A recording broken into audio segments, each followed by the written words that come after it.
سے پہلا ایشوز ہے وہ ہے پولیٹیکل انسٹیبلٹی، کہ سیاسی عدم استحکامات کی کیا ایشوز ہیں، پاکستان میں کیا رول رہا ہے، انہوں نے پاکستان میں کیا کیا مسئلے آئے، کیسے ہوا۔ تو اگر ہم اس کو دیکھیں تو سیاسی عدم استحکام کی وجہ سے پاکستان میں جو سرمایہ کاری ہے وہ کم ہوئی،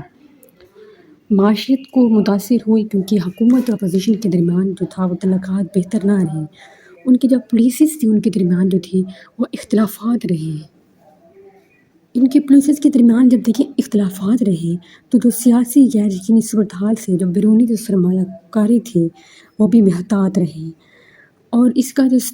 مطلب تھا اثر تھا وہ جو ہماری مارکیٹ تھی، اسٹاک مارکیٹ، کاروبار جو تھے، ان کی جو سرگرمیاں تھیں، ایکٹیویٹیز تھیں، ان کے اوپر پڑا۔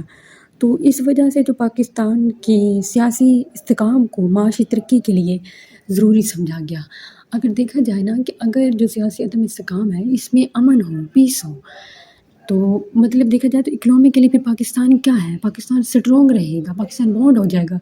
لیکن نہیں، پاکستان میں تو خود ہی مطلب ہمارے پی ایم ایل کو دیکھ لیں، نون لیگ کو دیکھ لیں، پھر عمران خان کی حکومت کے دیکھ لیں، ان کے اپنے درمیان اتنے اختلافات ہیں، تو یہاں پر ہم سیاسی استحکام کی کیا بات کر سکتے ہیں۔ اگر آگے ہم ہائی انفلیشن ریٹ کو دیکھیں تو 2026 میں مہنگائی کی حد جو ہے وہ بہت بڑا مسئلہ رہا ہے، کیونکہ ایک تو یو ایس اے کی اور ایران کی وار ہے، جس کی وجہ سے پاکستان کے جو پیٹرول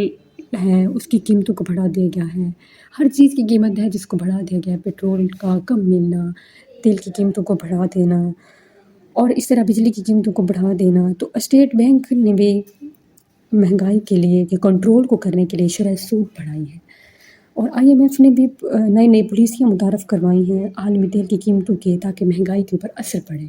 اور جو پاکستان ہے اسے ہیلپ ملے تاکہ وہ مہنگائی کو کچھ کنٹرول کر سکے، کیونکہ یہاں پر تو پاکستان کے جو غریب ایک انسان ہے اس کے لیے جینا بہت زیادہ مشکل ہے۔ تو اب دیکھیں غریب انسان کس طرح جی سکتا ہے، جو اتنی مشکل سے 2 وقت کی روٹی کھانا کر رہا ہے۔ تو مہنگائی کی جو ہائی انفلیشن ریٹ ہے نا، اور شرح ہے وہ 21% تک جا رہی ہے، تو آپ نے ان سب چیزوں کو ساتھ ساتھ رکھنا ہے۔ یہ جو ویڈیو آپ کو بہت زیادہ CSS کی PMS کے ایسے کے لیے ہیلپ کرے گی، آپ یہ بھی چیزیں لکھ سکتے ہیں، آپ نے اردو میں لکھیں پھر انہیں انگلش میں خود بنانے کی کوشش کریں، تو یہ کیا آپ کو ایسے کے لیے بہت زیادہ ہیلپ آؤٹ کرتی ہیں۔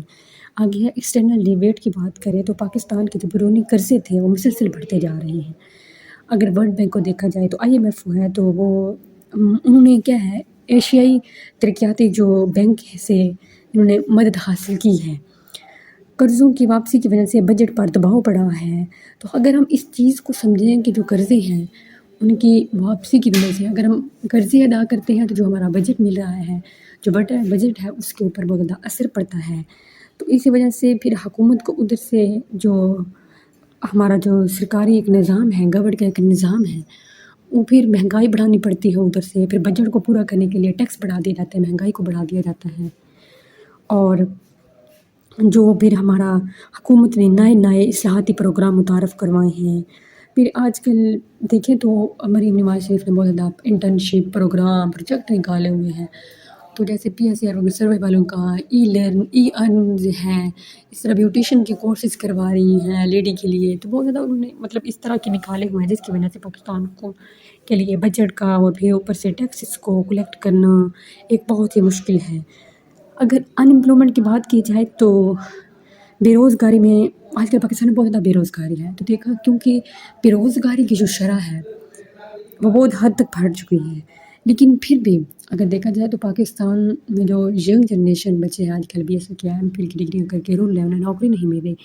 کیونکہ آج کل جو نوکری ہیں وہ یا تو پھر آ رہی ہیں تو ادر ڈپارٹمنٹ میں آ رہی ہیں، پاکستان میں جو ٹیچنگز ہے، محکمہ ایجوکیشنز ہے، اس میں جو جابس ہیں اس کو بہت حد تک کم کر دیا گیا ہے، تو جس کی وجہ سے پاکستان کو اس ایشوز کا، پاکستان میں جتنی بھی عوام ہے، جتنی بھی ینگ جنریشن ہے اس ایشو کا بہت زیادہ سامنا کرنا پڑا ہے، جس کی وجہ سے آج کل جو پاکستان کے بچے ہیں وہ IT پروگرام کی طرف بہت زیادہ جا رہے ہیں، مطلب ڈیجیٹل مارکیٹنگ کی طرف، آن لائن کمانے فری لانسنگ کی طرف جا رہی ہیں، تو وہ پھر تعلیم کے میدان سے ہٹ رہے ہیں نا، ٹھیک ہے وہ کما تو رہی ہیں لیکن وہ اپنی تعلیمی نظام سے ہٹ رہے ہیں، وہ ایک مجبوراً کما رہے ہیں نا۔ اگلا جو ہے وہ لو انکم گروتھ ہے، تو لو انکم گروتھ کے پاکستان کے جو اکنامکس ہیں کیونکہ ہم اکنامک کی بات کر رہے ہیں، پہلے بھی معاشیت کی بات کر رہے ہیں، تو پھر معاشی طور پر پاکستان کو مطلب گروتھ کیوں نہیں کر رہا، وہ کیوں کم گروتھ کر رہا ہے؟ تو اس بات کے اوپر ہم نے دیکھنا ہے تو پاکستان کی جو معاشی ترقی کی رفتار ہے وہ اس لیے کم ہو رہی ہے کیونکہ پاکستان میں جو سیاسی اور معاشی مسائل ہیں وہ جو ہے وہ ہمارے جی ڈی پی جو ریٹ ہے، ہمارا جو گروتھ ریٹ ہے اس کو کیا کریں، متاثر کریں، اس کے اوپر افیکٹ پڑ رہے ہیں، جس کی وجہ سے پاکستان میں جو معاشی بحران ہے اس کو مطلب تباہی کی طرف بھیجا جا رہا ہے، اسے لوز ڈاؤن کیا جا رہا ہے، اسے اپ گریڈ نہیں کیا جا رہا۔ تو اس لیے جو پاکستان میں صنعتی پیداوار اور جو سرمایہ کاری ہم نے اس میں بھی جو ہے وہ کمی آ رہی ہے دن بدن۔ اور جو اسٹیٹ بینک آف پاکستان نے معاشی استحکام کو بہتر بنانے کے لیے اور مختلف ماہرین نے بھی اس بات کے اوپر مطلب ڈبیٹ کے اوپر انہوں نے کیا ہے کہ پاکستان کی جو لو گروتھ انکم ہے کیوں ہے 2026 میں جو ہے وہ سب سے زیادہ دیکھی جا رہی ہے، تو یہ کیوں ہے، اس کو کیسے بہتر کیا جائے۔ تو اگلا اگر ہم دیکھیں تو وہ ہے ٹریڈ فیکٹ کیا ہوتا ہے اور پاکستان کی اکنامکس کے اوپر اس کے کیا اثرات ہیں۔ تو ٹریڈ فیکٹ وہ چیز ہوتی ہے جو پاکستان میں ہم درآمدات اور برآمدات میں کہتے ہیں، پاکستان میں چیزیں باہر بھیجنا اور وہاں سے منگوانا۔ تو یہ جو تجارتی نظام ہے، ٹریڈ تجارت کو کہتے ہیں، تجارتی نظام ہے، اس نظام کو اگر دیکھا جائے تو تیل، مشینری اور دیگر اشیاء کی درآمدات کا دباؤ جو ہے اس ٹائم بڑھ گیا ہے، اور حکومت نے حالانکہ برآمدات کے اضافے کے لیے نئی نئی پالیسیاں متعارف کروائی ہیں تاکہ پاکستان کو سہولیات فراہم ہوں۔ آئی ٹی، ٹیکسٹائل سیکٹر کو سپورٹ دی گئی ہے، اور اس وقت جو ہے وہ چین نے پاکستان کا اور بہت زیادہ مطلب سپورٹ کیا پاکستان کو آئی ٹی سیکٹر میں، ٹیکسٹائل انڈسٹری میں بہت پاکستان کو سپورٹ کیا تاکہ پاکستان کی ہیلپ ہو، پاکستان گروتھ کرے۔ اور آگے جو ہے اگلا پوائنٹ ہمارا ہے وہ لیس جابس کا ہے۔ تو ہم نے اس چیز کو دیکھا ہے کہ سب سے زیادہ تو یہ ہے نا کہ جو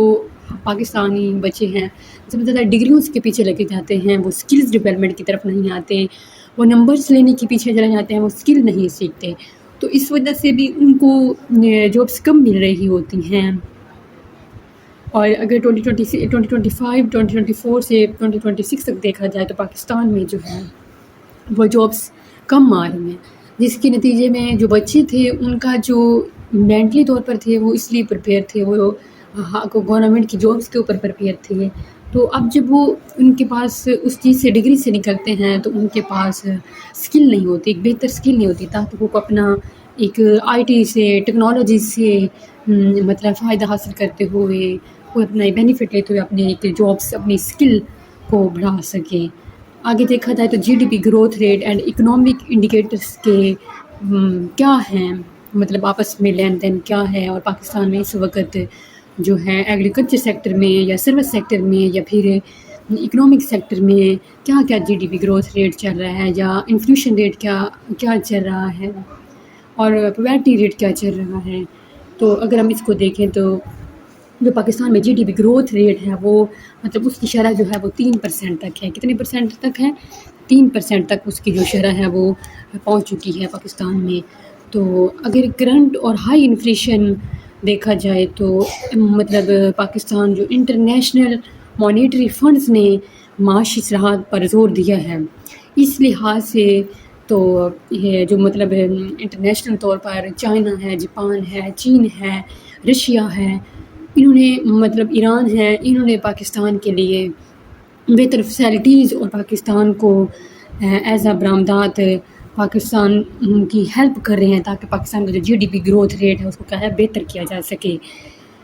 اور جو اسٹیٹ بینک نے اس نے شرح سود کے ذریعے معیشت کو کنٹرول کرنے کا انہوں نے جو شرح سود ہے اس کے ذریعے معیشت کو کنٹرول کرنے کا سب سے مطلب اہم رول ادا کیا ہے۔ تو اگر یہاں پہ دیکھا جائے تو ایک امپورٹنٹ ہمارا جو لیبر آفیسر کا پیپر تھا جو کہ کچھ چند ماہ پہلے 2025 میں ہوا ہے، تو اس پیپر میں ایک کویسچن آیا ہوا تھا کہ ایسا کون سا بینک ہے جس نے پاکستان کو معاشی طور پر شرح سود کے ذریعے معاشی کو کنٹرول کرنا کیا ہے، تو وہ اسٹیٹ بینک آف پاکستان ہے۔ یہ کمپٹیٹیو ایگزام اس طرح کے بہت زیادہ پوچھے جا سکتے ہیں۔ آگے ایران اینڈ رشیا کی اگر بات کو دیکھا جائے تو ایران اور یونائٹڈ اسٹیٹ کے درمیان جو وار ہے، جو ان کے درمیان کشیدگی چل رہی ہے، وہ یہ انہوں نے کس چیز کو متاثر کیا، تو پاکستان کس چیز سے متاثر ہوا، تیل سے ہوا ہے۔ تو تیل کی انہوں نے قیمتوں کو بڑھا دی، کیونکہ وہ جو تیل ہے وہ پاکستان میں آ نہیں رہا، جس کی وجہ سے پاکستان میں جو تیل باقی ادھر موجود ہے اس کی قیمتوں کو بڑھا دیا گیا ہے۔ تو پاکستان کی جب قیمتوں کو یہاں پہ پاکستان میں تیل کی قیمتوں کو بڑھا دیتے تو غریب انسان کے لیے اس چیز کو حاصل کرنا بہت زیادہ مشکل ہے۔ تو ہم یہاں بھی اگر دیکھیں تو آئی ایم ایف نے کیا رول ادا کیا ہے، تو پاکستان کی مالی معاملت میں آئی ایم ایف نے کچھ اس طرح کی شرط عائد کی ہیں کہ انہوں نے کہا ہے ٹیکس کے لیے بھی انہوں نے شرائط کی ہیں، جس طرح مطلب بجلی کے بلوں میں اضافہ ہے اس کو اوپر سبسڈی دی گئی ہے۔ اب وہ جو 200 سے کم مطلب یونٹس کے اوپر ہر صارفین کو کیا ہوگا سبسڈی دی جائے گی، اور انہوں نے حکومت کو اس مطلب پروگرام کے اوپر بھی مطلب کیا ہے، زور دیا ہے، جو کہ زر مبادلہ کے ذخائر کے پروگرام چل رہے ہیں تاکہ مہنگائی کے اوپر کچھ کم ہو اور پاکستان کے عوام کے لیے فائدہ ہو۔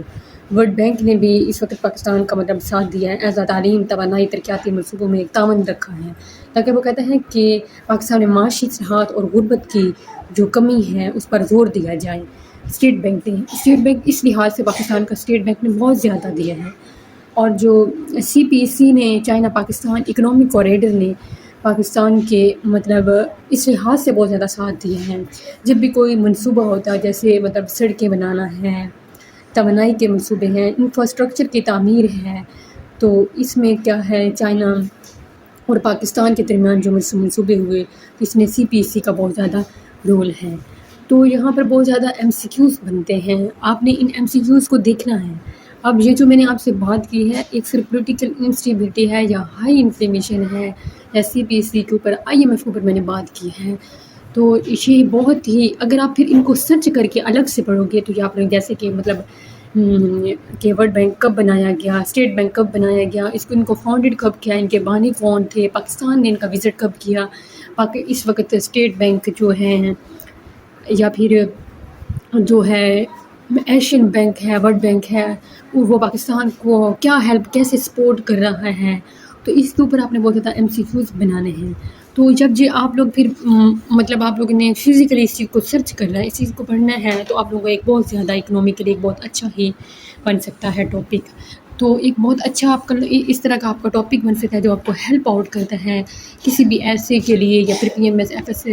FPSC یا پھر کمپٹیٹیو کوئی بھی ایگزام ہوتا ہے اس کے لیے۔ تو پلیز میرے چینل کو سبسکرائب کریں اور آنے والے نیو اسٹوڈنٹ اس چینل کو دوسروں کے ساتھ شیئر کریں تاکہ آپ کی وجہ سے دوسروں کا بھی فائدہ ہو۔ آج کے لیے اتنا ہی کافی ہے، اللہ حافظ، فی امان اللہ۔